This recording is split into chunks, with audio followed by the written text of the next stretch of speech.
Welcome to Home Turf Radio on this Saturday, June 28th, 2025. I'm Matthew Holly. I'm your host, and we are still just reeling, or at least some semblance of it,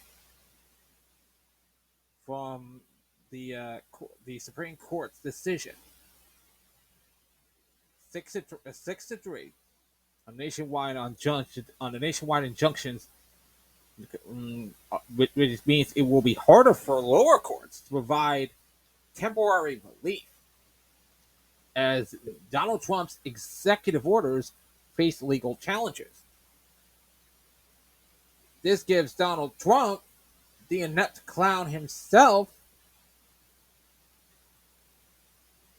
full leverage, one step closer to becoming the inept king. According to HuffPost, the Supreme Court's decision added to the Trump administration's collection of dubious legal victories on Friday when it handed down a ruling limiting nationwide injunctions used by judges to halt President Donald Trump's executive order seeking to unwind over a century of settled law on birthright citizenship. This is shocking. This is absolutely shocking.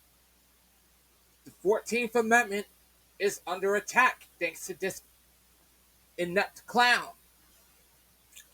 Of course, this tells us right here the 6-3 decision in Casa versus Trump would allow Trump's executive order ending birthright citizenship to go into effect, despite the fact that the order has repeatedly been found to be unconstitutional on its face. The door has been flung open to chaos, not just for immigrants or children born on U.S. soil, to undocumented immigrants. That tells you something.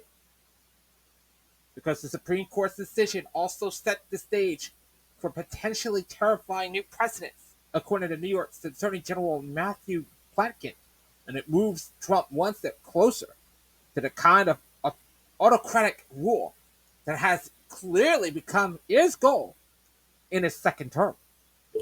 Platkin said during a press conference on Friday, if we allow him to dismantle the 14th Amendment with an executive order, he could do it with any other amendment. And of course, in her dissent, Justice Ketanji Brown Jackson didn't mince words. With the majority's decision, any president could enact a lawless order, and courts would be potentially hamstrung or even helpless to stop it. Ms. Jackson wrote Friday, I have no doubt that if judges must allow the executive to act unlawfully in some circumstances, as the court concludes today, executive lawlessness will flourish. And from there, it is not difficult to predict how this all ends. Of course, Platkin is one of the 22 state attorneys general who fought Trump's order by suing in federal court, which resulted in 4 nationwide injunctions. One Washington state judge who issued an injunction, U.S. District Judge John Colliner, told attorneys for the plaintiffs and the Justice Department this spring that in the 4 decades he had sat on a bench, he had never seen such a cut and dry question. Colliner said, I can't remember another case where the question presented was clear as this one. This is a blatantly unconstitutional order. Of course, Colliner was appointed by one of Trump's idols, former President Ronald Reagan, who's probably rolling in his grave right about now. Of course, but some 28 states opted to sit out the birthright fight, choosing not to use every legal tool available to them to challenge the executive order. The Supreme Court did not rule on the merits of birthright citizenship because the inept clown's administration did not specifically raise that question. When they tried to push that angle in lower courts, they were repeatedly rebuffed. After being dealt loss after loss, the Trump administration ran into the Supreme Court seeking emergency relief. framing the case around the legality of the nationwide injunctions blocking the order. Tells you right then and there, Donald Trump is freaking scared. Of course, the maneuver was meant to wrangle the independence and authority of the courts, according to Washington State Attorney General Nick Brown. And it was the last escalation in Trump's continuing pattern of undermining law, state sovereignty, and the separation of powers. The Supreme Court's decision states that Trump's order will go into effect within 30 days, barring any further court orders or class actions in states where it is challenged. One class action suit was already filed on Friday, and while that is a swift response, it isn't typical. Class actions are one option to bring legal challenges, but they are incredibly difficult for the average person. They entail high standards. To join in advance through the courts requires short lawyering and can be very expensive and time consuming to participate in. In short, they are much, much less accessible as a route to relief than a judge's day. This is extremely scary. By limiting judges' injunctions to apply only to the plaintiffs in specific cases, the power to assert citizenship rights becomes effectively limited to those who can afford to become named plaintiffs in a lawsuit. A difficult, expensive, and confusing prospect, even for those with the resources and education to do so. For people affected by the order who are not equipped to bring their own suits, there will be little recourse. This is very important.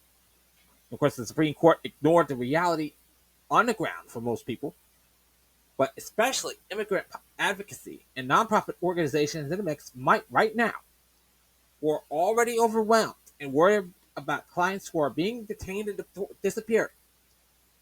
Erin Barbado, the director of the Immigrant Justice Clinic at the University of Wisconsin Law School, told HuffPost in an interview on Friday. And she said, bringing a class action against the government includes incredibly high standards, and they are incredibly expensive as well as time consuming to do. I anticipate there will definitely be more people joining in this, or people attempting to be certified and be protected by the injunction. But at this point, it's hard to see who is going to have the resources to do that. That tells you right then and there that people are starting to say, "Oh, we're gonna give it," and then we get people coming back and fighting back for it. Of course, the Supreme Court's ruling worries her that the inept clown is being pushed further and further into becoming king with near unchecked power, as the ability to challenge him is cut away little by little as he makes more and more drastic changes. And of course, that tells you right then and there, this is a president who doesn't give a shit.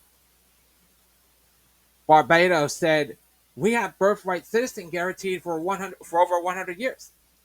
And if he gains the power to be able to take away birthright citizenship by being intentional and somewhat brilliant in navigating the legal system, I worry how many rights can be taken away by other executive orders simply because of the resources our government has to navigate the legal system." That tells you right then and there, we have an inept clown trying to take away our rights. Is that good for everybody? And of course, during a press conference on Friday, California Attorney General Rich Bonda echoed the sentiment, noting how much discord a changing landscape of citizenship rights would cause and the likelihood it would erode the power of the states themselves. Of course, states who didn't join the challenge to Trump's order, he suspected, were secretly very happy and be coasting and drafting off their work without having to do any for their own constituents. Maybe that will change, Bonda said, because putting U.S.-born children of undocumented immigrants in precarious legal positions may start generating backlash on the ground. It may be easy for some states to ignore now, but the California Attorney General warned if this bedrock constitutional right can come under fire so easily, so can others. Of course, attorneys general who are not fighting for the rights of their people will have tough choices to make and tougher questions to answer. But as Bond has said, they will have important questions from their constituents about why they are letting people's rights be trampled on. Funding for critical services are being withheld unlawfully, and why they are laying down and doing nothing.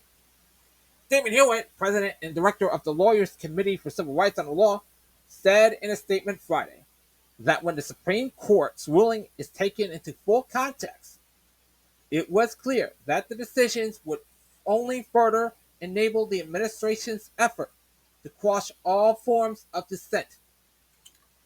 As Hewitt wrote, the effects of this ruling on marginalized communities who are feeling the brunt of this administration's policies will be exacerbated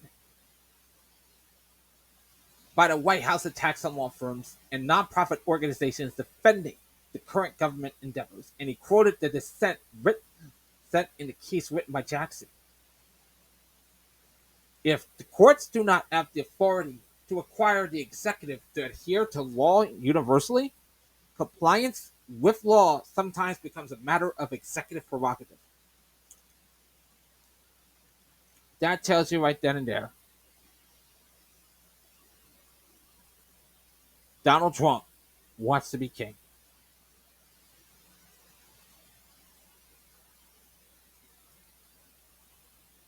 If federal courts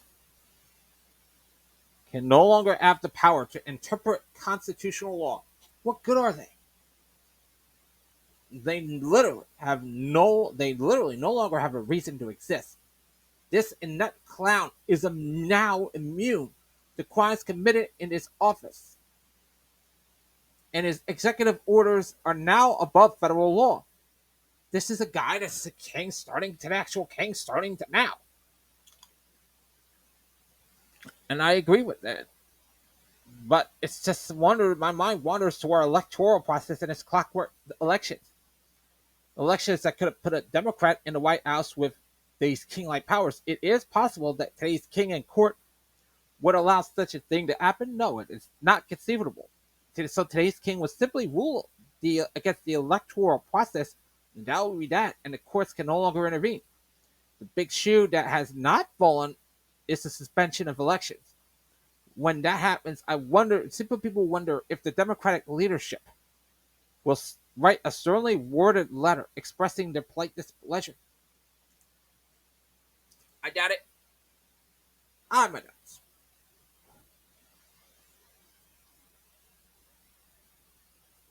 That's a lot of money. Of course, there are a few things that can arrange the American public more than crooked, dark money political spending. If you try to get a dark money political spending bill through the Senate, you couldn't do it. If you try to get it to the House, you couldn't do it. But the Senate and House under Republican control, you still couldn't do it. But if you capture the Supreme Court and have sent 50 dark money groups in a big signaling armada telling them what you want, then of course, then the decision that is unpopular and enraging as this decision comes your way. This is an actual quote from Senator Sheldon Whitehouse. I think that we're in the middle of a mess that is caused by the uncommitted party that did not elect Kamala Harris last year. This is the end result, and according to here's the thing I got from social media. The 14th Amendment Citizenship Clause, granting citizenship to those born in the U.S. and is subject to its jurisdiction, remains intact despite President Trump's January 2025 executive order limiting birthright citizenship for children of undocumented immigrants or temporary visa holders. The Supreme Court's June 2025 ruling on Trump versus Kasich lifted nationwide injunctions, allowing potential implementation in some areas, but did not rule on the order's constitutionality. Lower courts will decide this, creating uncertainty. If upheld, it could redefine citizenship. If struck down, the amendment's interpretation stays unchanged. I think that is pretty much the accurate point of it. And now this is one of the most dangerous parties in this country. If this in this enabler, and then has created a mess. Every sitting Supreme Court judge appointed by this clown on the road said on the road that they respected legal precedent. They should be impeached for lying under oath during their confirmation hearings. I agree with that sentiment. And now, with this inept clown in charge, who knows? Who knows?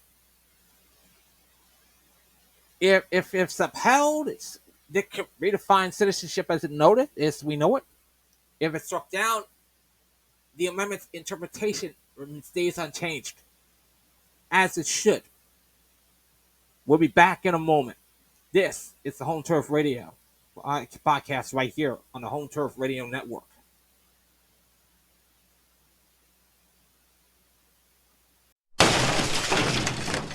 Like what you hear?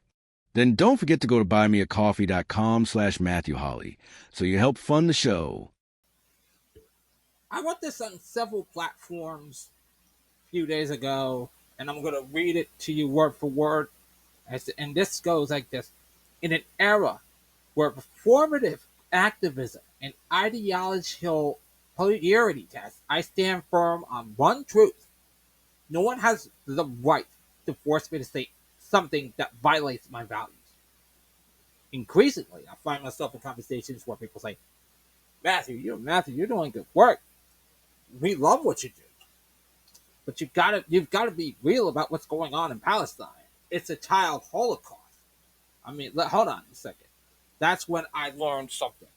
The term child Holocaust in Palestine is highly controversial and not used in official reports. Evidence shows significant child casualties in Gaza, which UNICEF reporting over 50,000 children killed or injured due to the ongoing conflict. You can blame, but I can say that because Israel claims its actions targeting Hamas and follow international law, while critics argue civilian deaths, especially children, are disproportionate. The situation is a humanitarian crisis, but there is no consensus on genocide. The term Holocaust is likely an exaggeration, given its historical specificity.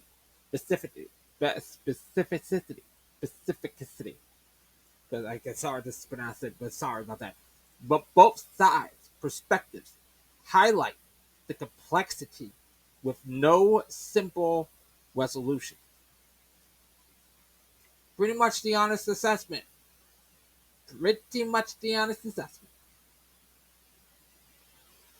As it continues, the accusation is loaded, emotionally charged, and historically careless. I do not deny the devastating toll war takes on children. According to Save the Children, over 21,000 children have gone missing in Gaza between October 2023 and June 2024, most presumed buried under rubble or trapped inside destroyed buildings. These are human tragedies, but equating them to the Holocaust, the state-sponsored extermination of 6 million Jews in Nazi Germany under Adolf Hitler's reign, including 1.5 million children, is a disservice to both groups. It diminishes the specificity of historical genocide and weaponizes trauma for rhetorical gain. That tells you right then and there. And as my source said, the question of whether a genocide is occurring in Palestine is deeply contentious. Human rights groups like Amnesty International and Human Rights Watch cite evidence of genocidal acts in Gaza, including mass killings and infrastructure destruction, which intent inferred from political official statements. Conversely, others argued Israel targets Hamas, not Palestinians, aiming to minimize civilian harm, with Hamas's tactics increasing casualties. Public opinion is split, with no legal consensus exists as international courts have not issued a final ruling. The complexity and lack of definitive evidence makes a clear determination challenging. That tells you right then and there. What's happening is just pretty damn war. It's just a conflict, nothing else. Of course, what's more true is the assumption that I, as someone who has never been to Gaza, never been to Israel, is I am obligated to take sides without full knowledge. The people making these demands often know less about the region that they think. Many couldn't locate Gaza or Israel on a map. They haven't read about the 20th century British Mandate or the Six-Day War. They're not informed. They're performative. Worse still is the growing pattern of vitriol hurled at anyone who dares defend Jewish lives. I've been called a Zionist Nazi by people who think that is an enlightened insult. Let me be unequivocal. That term is a slur.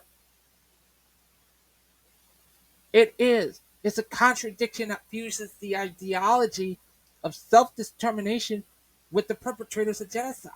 To support Jewish safety and be labeled with the very name of the exterminators is not only historically ignorant, but morally reprehensible. Because one person told me Zionist Nazi isn't a slur, it's an accurate label for someone who supports an ethno-nationalist apartheid regime using fascist tactics. That I am quoting is someone from who I blocked on Threads weeks ago because of this. That kind of inflammatory language doesn't seek truth. It seeks moral domination.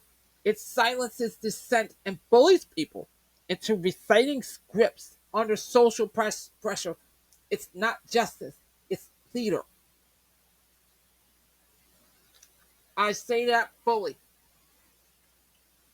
And so let me be clear. I am not Jewish. I am not a Zionist. I am not a Nazi. I'm a black Christian man with principles that I do not bend for applause or acceptance. And I will not apologize for defending a people who, as history shows, have been repeatedly scapegoated from medieval Europe to modern day social media mobs. Jews had black people's backs during the civil rights movement. We had their backs when all this shit is going on. We've seen things happen that we can't even comprehend. Another bet will come out later. Will come out in a few minutes. Don't worry. Do I hate Palestinians? Absolutely not. I hate Hamas. I hate what it has done to the Palestinian people. I hate the way it recruits children, hides weapons in schools, and manipulates suffering for political leverage. Iran spent more than $350 million to Hamas in 2023 alone, according to the U.S. State Department. That's not humanitarian aid. It's blood money. So when someone asks me to say, free Palestine, I answer, free Palestine from Hamas. Free Palestine from Iranian interference. Free Palestine from the terror that masquerades as resistance. If that stance alone costs me social currency, I'll pay in full. I will not be shamed into submission or lectured by people who have weaponized virtue at the expense of truth. If you want to talk, bring facts, bring empathy, bring an open heart, but don't bring slogans and expect me to chant on command. This isn't about choosing sides, it's about choosing integrity. That's what I wrote on several platforms. And that alone tells me at least I have some shredded integrity. And then I wrote this, which pretty much tells me, yeah, at least you're honest about it. This was days after the New York City Democratic mayoral primary. I wrote this. What I'm about to say won't undo the outcome. It let alone make it easier to swallow. Yes, Zoran Mandami is now the Democratic nominee for mayor of New York City. And yes, I'm bitter, but this isn't just personal frustration. It's about a fundamental shift that, for many New Yorkers, feels like a breach of trust, especially for Jewish voters. Because we've seen this before. We're going to see this outcome before. When India Walton upset incumbent Byron Brown in Buffalo's Democratic mayoral primary, but Brown mounted a successful write-in campaign and won the general election, becoming the first Buffalo mayor to win without being the Democratic nominee since 1985. Think about that. Byron Brown, now the former mayor of Buffalo, lost to the Democratic mayoral primary, came back in one of the biggest comebacks in New York politics, beats India Walton on a write-in campaign. It was a clear message. Ideology without pragmatism doesn't always resonate. Fast forward to 2025, with Eric Adams running as an independent after distancing himself from the Democratic Party amid a now dismissed federal corruption case. The primary field opened up. Andrew Cuomo, attempting a political comeback, entered the race alongside Comptroller Ratlander and others. Cuomo's campaign emphasized experience and public safety, backed by a $24 million super PAC, funded in part by Trump donors, and former New York mayor and former presidential candidate Michael Bloomberg. But it was Mamdani, a 33-year-old Democratic socialist, assembly member from Queens, who surged ahead. His campaign, endorsed by Alexandria Ocasio-Cortez and Bernie Sanders, promised rent freezes, fare-free buses, and a new Department of Community Safety. He won a primary with 43.5% of first-choice votes, defeating Cuomo's 36.4%. That's a shock. Yet Mamdani's rhetoric has sparked a deep concern. His refusal to condemn the slogan "globalize the Intifada," a phrase that many Jewish New Yorkers associate with incitement to violence, drew sharp rebukes from the U.S. Holocaust Memorial Museum, which called his comparison of the phrase to the Warsaw Ghetto Uprising outrageous and especially offensive to survivors. Jewish leaders, including those from the Anti-Defamation League and the American Jewish community, echoed this condemnation. Of course, this controversy alone lands at a city where anti-Semitism is not abstract. In 2024 alone, Jews were targeted in 345 hate crimes, more than all other minority groups combined. And yet, many Democratic leaders have remained silent. Richie Torres stands as a rare exception in his vocal support for Jewish New Yorkers. Mamdani's nomination has fractured trust. Some Jewish voters are leaving the Democratic Party altogether. Others, like myself, remain to vote in primaries, but with growing disillusionment. If Mamdani wins and delivers affordability and safety, that's a win for the city. But if his tenure emboldens fringe activists and deepens communal divides, it will be a referendum of the direction of progressive politics in America's largest city. Meanwhile, Eric Adams and Cuomo are running as independents in this election. Adams is campaigning on two new ballot lines in anti-Semitism and safe and affordable, while Cuomo is weighing a run under his Fight and Deliver party. As a Long Islander, I won't vote in a mayoral race, but I will vote in races that shape the state. And in 2026, with the governor's race looming, Democrats must decide: will they double down on ideological purity, or rebuild trust with communities that feel abandoned. New Yorkers want change, but change conscious is chaos. And I have a lot of restraint. Honestly, I was very smart for that. One of my good pals said to me, well, to me, this is all indicative of a level of decadence that is unprecedented. I lived in New York City from 1979 until 2002 and visit multiple times a year. The city is as vibrant and healthy as I've ever known to be. The idea that New Yorkers are struggling any more than they ever have is entirely contradicted by the data. As far as I can tell, Mamdani's anti-Semitism isn't what endeared him to the residents. What he's selling is free shit.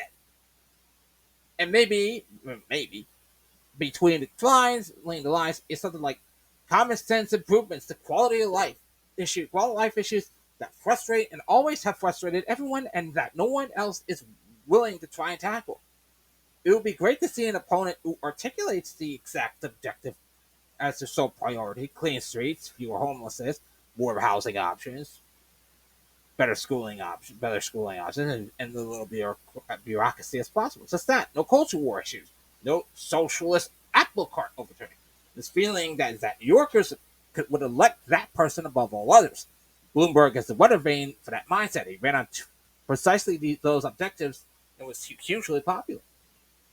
It's unconscionable, assuming that Mamdani wins the general, that New York City Jews will have to live in a city ruled by a man who openly despises them. And New York City has the largest Jewish population outside of Israel, and he was added nothing precedent to add. Just really confused of how such a person can be elected mayor of his beloved of what I call home.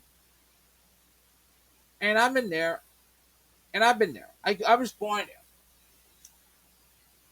If you haven't checked it out, check out the deep dive that was done a couple days ago from Google, and they really hammered it hit home. I'm going to play you the full version, and I'll give you my takes on that.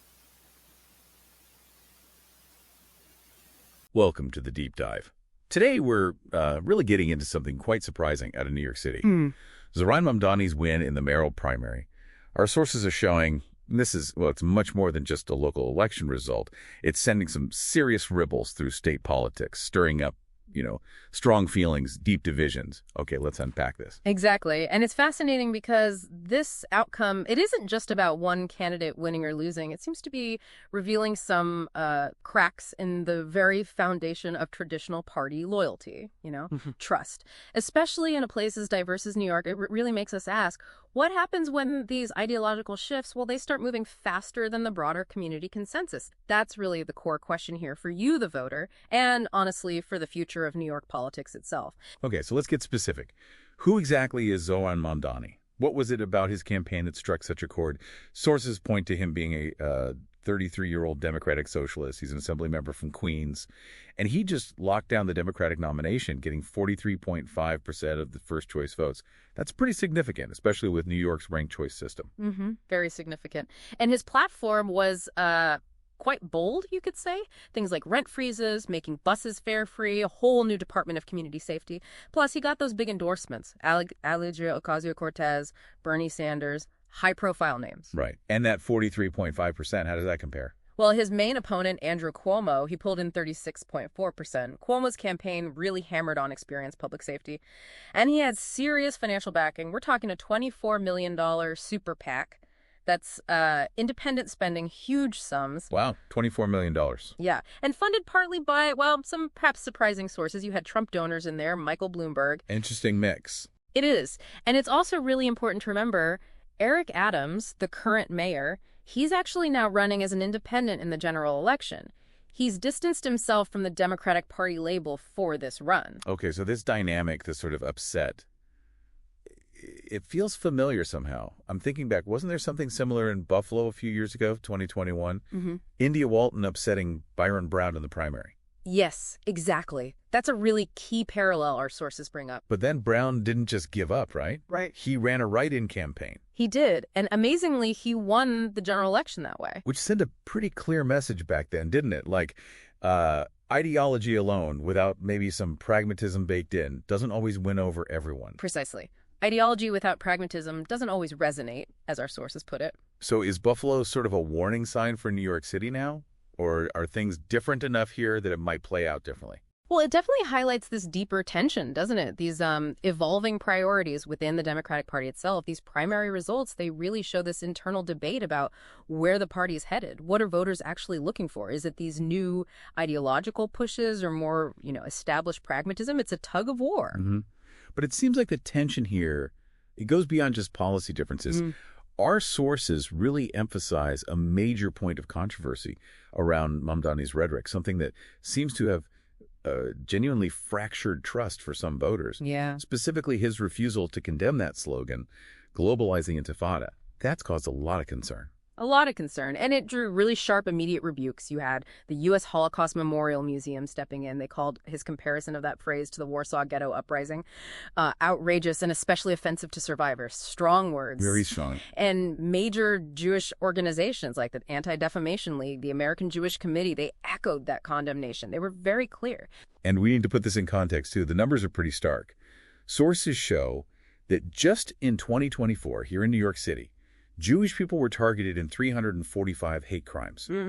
That number is higher than for all other minority groups combined. It's a staggering statistic. Then what's also striking, according to the sources, is a sort of silence from many Democratic leaders on this specific issue. Richie Torres is mentioned as, well, a rare exception who has spoken out. Right. And this perceived silence, combined with Mamdani's rhetoric, it connects directly back to that idea of fractured trust. Yeah. The sources suggest some Jewish voters are actually reportedly leaving the Democratic Party over these kinds of concerns. Entirely. Some, yes. While others, they might still vote in the primaries, but they remain deeply disillusioned. It feels like a really profound shift happening. Okay, so looking ahead then. The general election. Things are definitely looking complicated. You've got Eric Adams running as an independent. He's even created his own ballot lines, right? Yeah, 2 new ones. And anti-Semitism and safe affordable. Effectively his own mini-party labels for this election. And Andrew Cuomo is still out there, potentially running under his Fight and Deliver party banner. He's weighing it up, yes. So the field could get crowded. And for Mamdani, if he were to win the general, his time in office really presents these 2 potential paths for the city. I mean, it could absolutely be a win if he delivers on those core promises, affordability, safety. That's one possibility. But the other side? The other side is, well, if his tenure ends up emboldening more fringe activists or deepening these communal divides we've been talking about, then it's inevitably going to be seen as this major referendum, not just on him, but on the whole direction of progressive politics in America's biggest city. A real test case. Absolutely.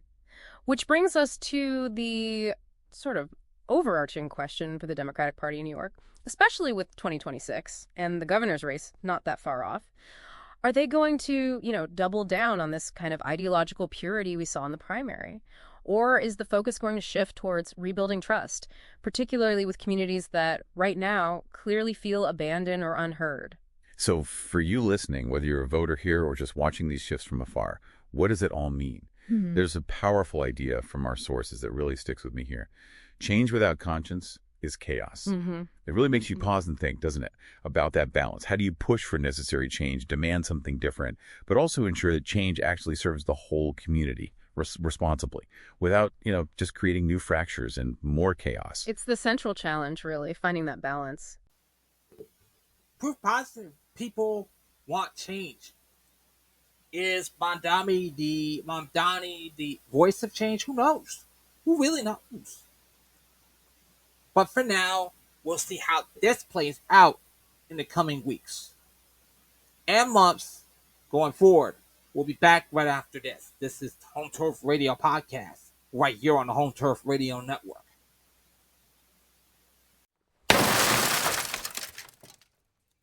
For all the thoughts on the latest happenings in the news, check us out on YouTube Music.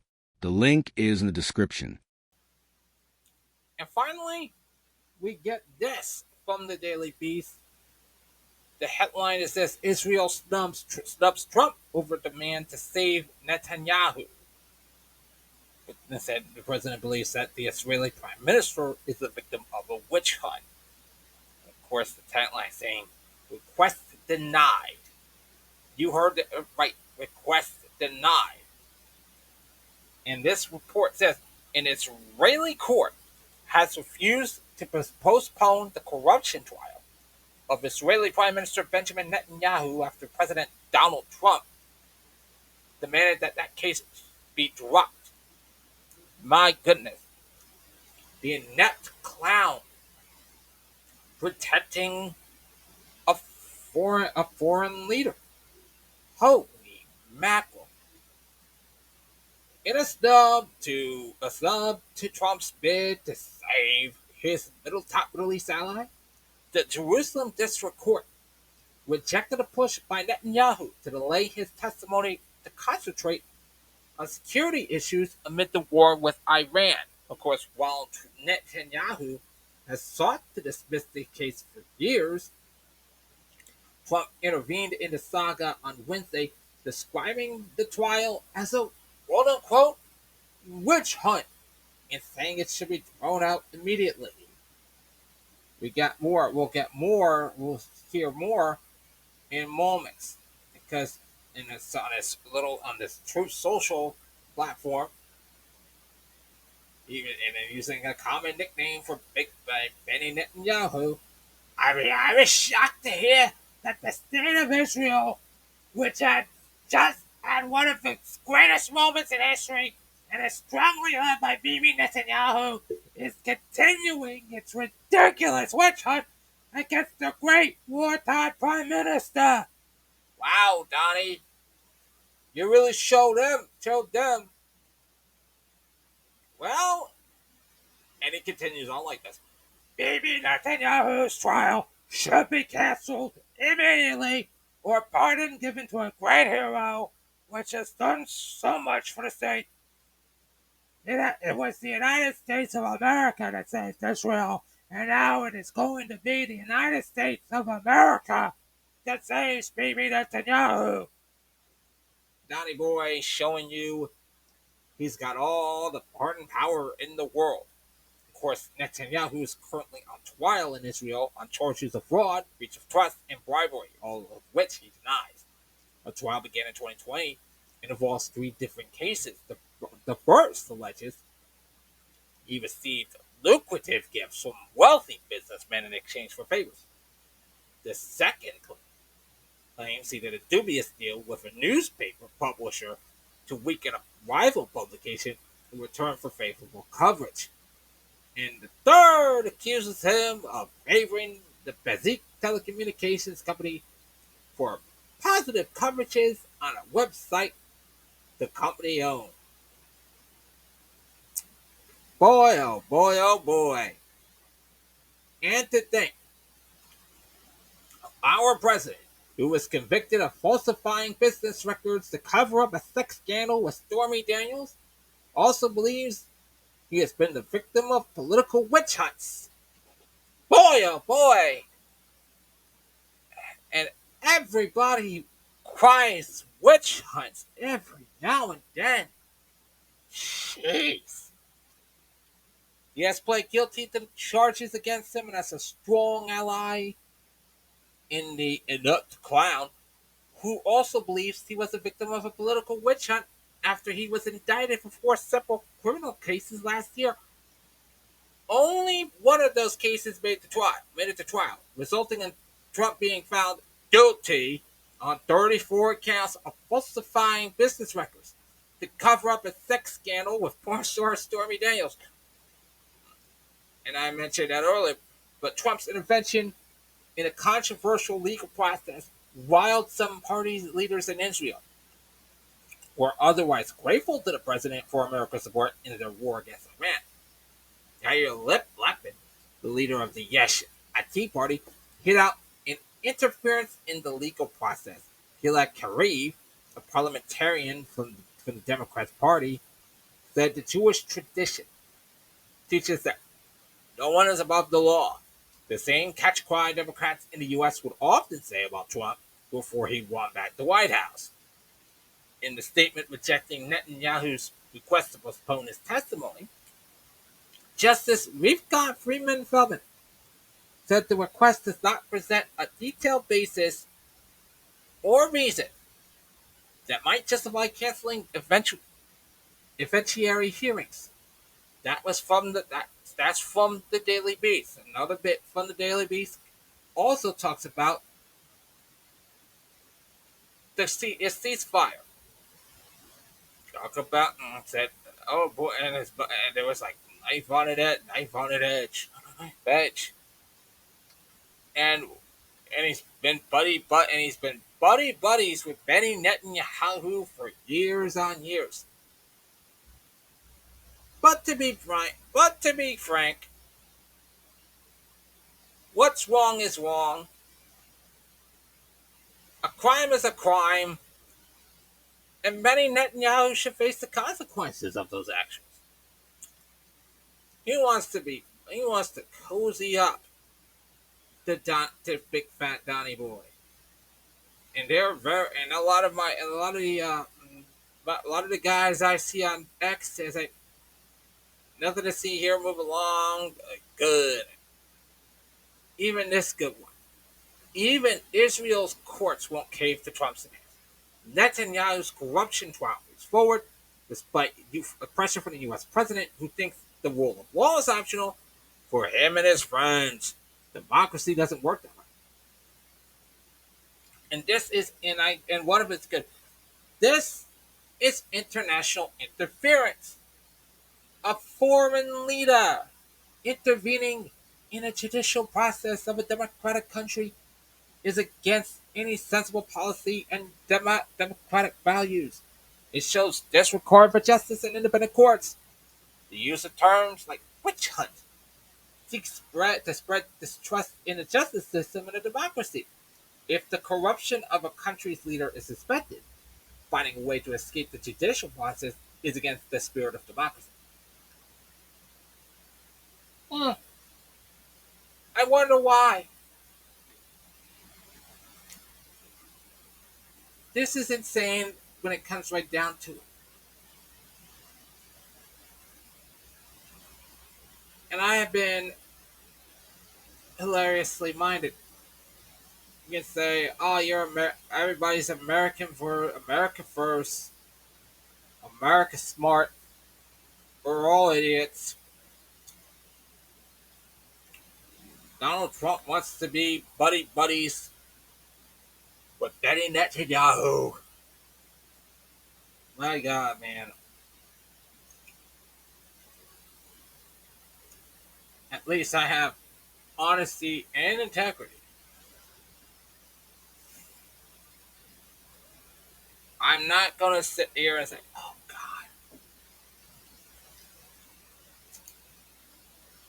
This guy's a complete idiot.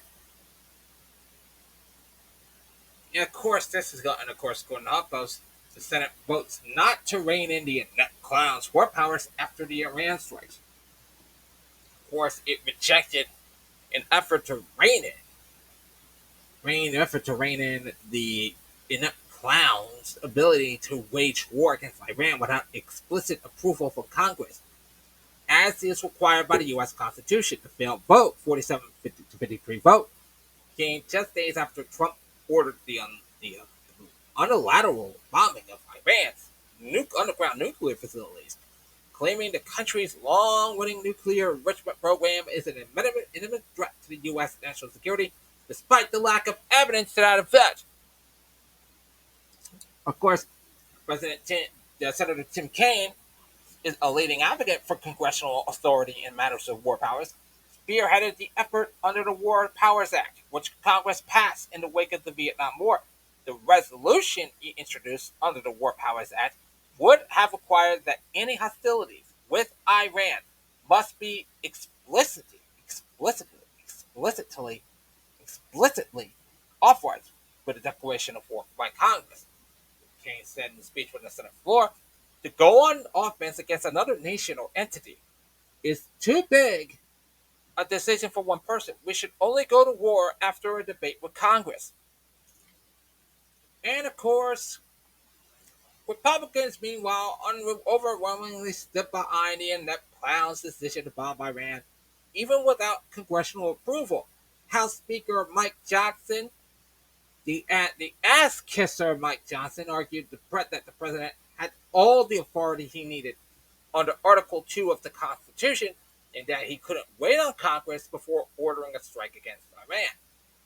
And he said it early, as he said earlier this week, leaders in Congress were aware of the urgency of the situation, and the commander-in-chief evaluated that the imminent danger outweighed the time it would take for Congress to act. I kind of like to be honest with you, man. This is hilarious. But Senator Rand Paul, a lonely voice in his party advocating on behalf of Congress's power of a war, warned that the U.S. is repeating the failures of costly wars in Iraq and Afghanistan by allowing the president to unilaterally use military force. He joined Democrats in support of Kane's resolution. That didn't change the scene from Rand Paul. Meanwhile, one Democrat, John Fetterman of Pennsylvania, voted with Republicans against the effort. The senator, a staunch supporter of Israel's military strikes against Iran, cheered Trump's decision, telling reporters he didn't want to handcuff any president. And he said on Thursday, I would never want to restrict any future president, Republican or Democrat, to do this kind of military exercise. Yikes. Talk about misery. And of course, Congress voted in 2020 to limit Trump's war powers in Iran after he ordered the decision to assassinate Iranian General Qasem Soleimani. Lawmakers successfully also passed legislation in 2023 repealing the 1991 and 2002 authorizations of military force to formally end the Gulf and Iraq wars. Still, Friday's vote in the Senate continues a broad trend of Congress of lawmakers choosing to delegate away their powers to the executive branch. For decades, and especially after the 2003 Iraq War, lawmakers under both Republican and Democratic presidential administrations have shied away from casting votes on matters of war that will come back to haunt them. Instead, both presidents of both parties have cited the broad 2021 authorization for military force that Congress had passed in the wake of the September 11th terrorist attacks to justify counterterrorism by bombing operations in 22 countries and counting. The efficacy of Trump's strikes against Iran and how much a setback they dealt to its nuclear program is also a matter of much debate.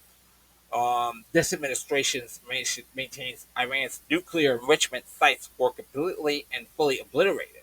Intelligence reports that on that question have varied, however, with some saying that it had been delayed only by a matter of months to several years. Senator Chris Murphy said the strike appeared to have only set back the Iranian nuclear program by a handful of months. Yeah, and I said there's no doubt there was damage done to the program. Murphy said, but allegations that we have obliterated their program just don't seem to stand up to reason. He also said, I just do not think the president was telling the truth when he said this program was obliterated. And I'll say this. The comedy act of this party, the comedy act of this insanity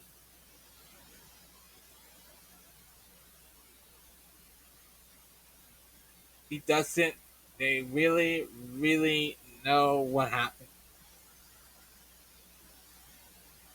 I can't imagine being angry that that clown who continues to butt fumble his way into doing the stupid things. And he's done plenty. Don't get me wrong. But like I said, the Annette clown is just showing us he is that pathetic and that idiotic to call the shots. Even if he knows he's that stupid. That's going to do it for this episode. Remember, Be a good human being. Be happy and be healthy. That's all. That's all there's needed. And I'll be back with you next time. Take care. Thanks for listening. If you like what you see and hear, don't forget to like, share, and subscribe.